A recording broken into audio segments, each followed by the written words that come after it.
Crush পাত্তা দিচ্ছে না, কেউ সম্মান করছে না, আমার কামব্যাক হচ্ছে না,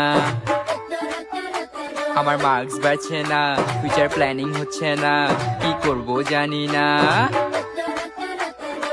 মা বলছে আমায় বন্ধুর পা ধোয়া জল খা, বাবা বলছে তুই দূর হয়ে যা, ক্রাশ বলছে তুই আমার লাইফ থেকে সরে যা। আমি কোথায় যাব বুঝতে পারি না, আমার জীবন নষ্ট হয়েছে কিন্তু ডান্স তো আমার থামছে না। আমার জীবন নষ্ট হয়েছে কিন্তু শখ তো আমার কমছে না।